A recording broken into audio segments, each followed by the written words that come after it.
like it's almost like hat racism. Like everybody looks alike when they got a hat on. And maybe that's true.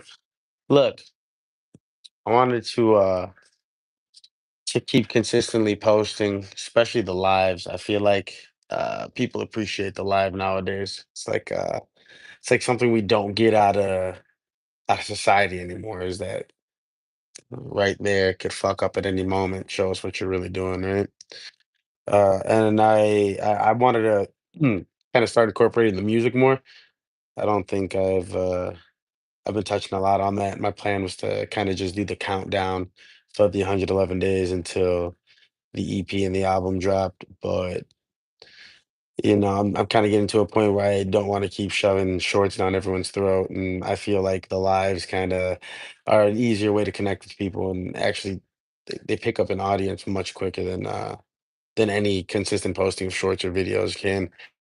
And so to incorporate the music more, I just figured I'd get back into talking about the specific two projects that I've been counting down for the last 111 days, like Hold On, Let Go, Repeat. That's probably the biggest one that I haven't talked about yet. I feel like most other projects I've already given some idea to what's going on with them. And with Hold On, Let Go, Repeat, we're talking about this now. It's much different than the What Would Mac Do, whereas What Would Mac Do is a lot closer to a passion project that I went and I grabbed the most, you know, for me influential Mac Miller beats and took them and did my thing to it. Um, this is this is something that stemmed off of that because the intro song to What Would Mac Do, Repeat, was the last song made for it. I want to say like the last or somewhere around the end. And the idea of it, the whole idea of what would Mac do, this loop, right? The not being able to die, getting to the end, kind of a Groundhog's Day effect, right? And coming right back when I actually attempt.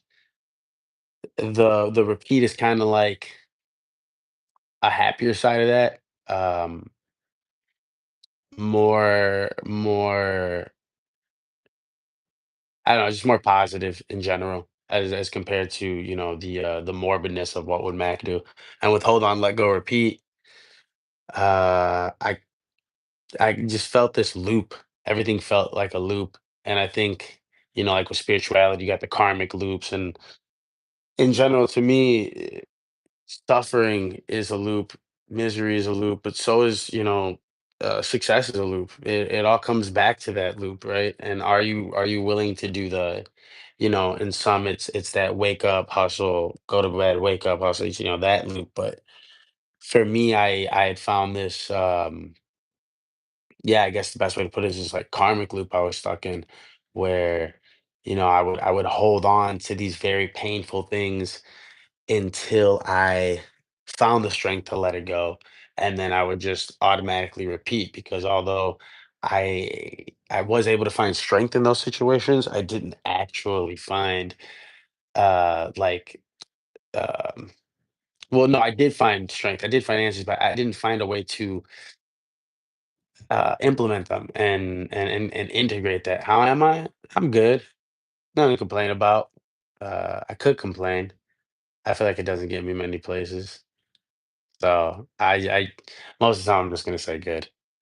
But with Hold On, Let Go, Repeat, I just felt like I kept falling back into the same loop because I couldn't really get myself out of it. I could find the strength and I could find the will to find a better day, but when it was all said and done, it's almost like I'd end up right back at the start, looking at the next problem and then falling into the same habits. So, you know, um, the EP starts off with Hold On, goes into Let Go, which is a much happier song than most of my music, and then ends with Repeat, which is kind of, the daunting end where you realize you're kind of never getting away from that. And I think we all struggle with something in that way. That's why I thought the EP would be so strong and really important to drop with the album, uh, to give a little bit more of a I don't know, positive spin on it. So everything I've been doing, I've been kind of trying to keep it together, and that's all gonna pretty much end after the album drops. So September 13th is gonna be kind of the end of my very cohesive storytelling projects. And I'm gonna, get back to some other things that I've been working on with my good boy, Vice Grip. That's gonna be a good time. That album, his album is something I've been really excited to get to get done. His album completely, his work, his production, his ideas, but he just kind of gave me a lot of space on it, which I'm just so excited for because Vice is definitely hands down the best producer I've worked with. Very adaptable and just very, very critical, but in the best way. Like give some of the best constructive criticism. And I feel like everything me and him do together because of that, because my willingness to listen and his just ear. He's got an ear, and I trust it so much. So that's something I'm very excited for to kind of get away from all the storytelling. Because yeah, what would Mac do? And hold on, let go, repeat, hang in there. Three extremely important projects for not only like my soul, but I think my discography, and it's going to uh it's going to really set the foundation for everything I do following up. And I wanted that because I want to explore creatively, and I don't want everything to be one big personal story that I'm constantly trying to trauma dump on everybody. I do want to understand hit making, and I have an idea of where I could take music when it comes to a brand and when it comes to a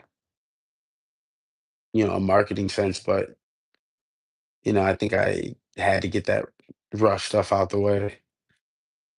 So hold on, let go, repeat. It's gonna be fire. If you haven't heard it, you should go listen to it. Now that I'm done talking about that though, for 5 minutes, I think something good to chew your ear off would be psychedelics, right? And I love psychedelics. I I have no other reason to talk about them right now, other than how much they tie into the album. But yeah, I'm not gonna go into 5 minutes of that. But psychedelics are a huge part of the album, and they're consistently mentioned and brought up. Uh, they were a big part of the creation of the projects, as well as some of the you know some of the problems, I would even say. I don't like to admit that all the time, but yeah, it definitely caused some problems. So yeah, I'm very thankful for it all, though. It got me to and out of a lot of crazy places in my life. So you know, I hate when people like label psychedelics as so demonic and crazy. It's really not what people want to make it out to be. And it's so funny that we have a society so happy to, you know, black out in public and laugh about it the next day, but they find almost discomfort in hearing about people's uh, psychedelic experiences. So I'm glad music isn't that way. Music's never had that uh, biased. We kind of all just let ourselves express the way we express, but it is so funny when you see someone's face after you mention mushrooms, like, as if you just told them you smoked crack. I think we've all dealt with that, though.